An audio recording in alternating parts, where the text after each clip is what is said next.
The Unit G that we have all the way at the end of the spine in the jail is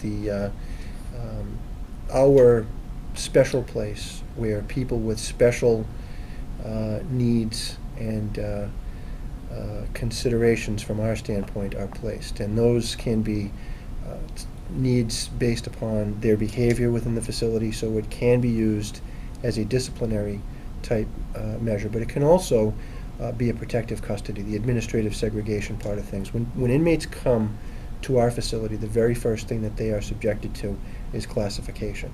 And classification is one of the basic things that we do, which determines where in the facility they're going to be placed. And certain individuals, because of their status as offenders, their status as what they used to do on the outside, high-profile celebrity-type inmates who might not be safe within the general population, gang membership, things like that. One of the things, when we talk about the care and custody of inmates, the safe care and custody, we have to protect the public from our population, but a lot of times we have to protect our population from other elements of our population.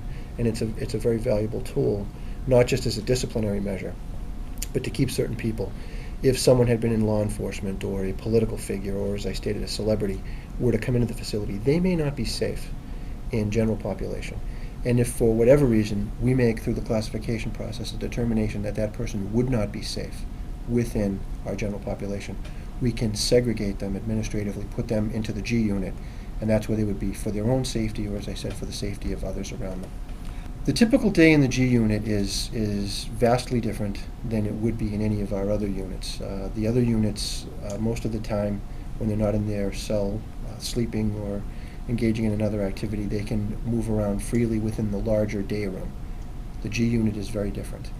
23 hours of the day, they are locked down in their room. 1 hour per day, they are able to get out, stretch their legs, walk around the common area, the day room, walk out to the recreational deck that's on the back of that, and take care of things like showering, things of that nature. So there is only 1 hour that they're actually out of that cell. Well, those inmates would be allowed 3 days per week, a 20-minute period in which to accomplish the task of shaving. They would be issued by one of the officers in the G unit, a razor blade with which they would shave, and then at the conclusion of that 20-minute period, the officer retrieves and inspects to make sure that he has gotten not just the plastic holder, but the metal blade that's contained within the plastic holder as well, and that's for security reasons. Yeah. Laundry is handled. We have capacity within the facility. It is like as I've said in the past, a small city. Laundry is done within the facility, and 3 times per week, fresh uniforms would be given to those inmates. The uniforms that they were wearing would be taken from them and brought down to the laundry, the central laundry, for being cleaned, laundered, and returned to them. So that would be 3 days a week to get fresh clothing. Well, when things happen down in the G unit, which does happen from time to time, incidents take place, you want to compartmentalize and contain those.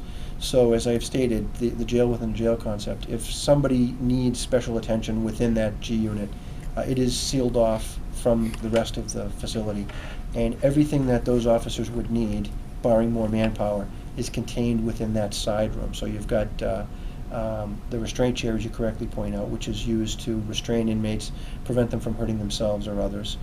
You've got riot gear that could be deployed from that room as well, helmets, shields, and things of that nature. So the idea is that if something were to happen there, that it would be contained within that particular area and not spread. And the inmates in the G unit, as I have stated, run the gamut of people who are there for their own protection.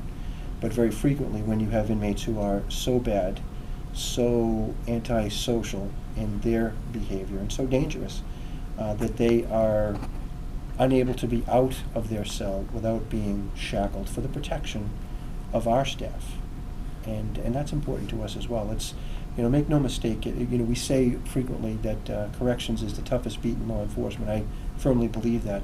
But the gentlemen and ladies that work in our G unit are the best of the best. They really are experienced and the really top-notch correctional officers, because they are working in an environment that, the best analogy that I can come up with for your readers or your viewers who might have seen these types of things on TV would be the Silence of the Lambs. You know, you get a Hannibal Lecter type inmate, and luckily they're few and far between, but they do exist.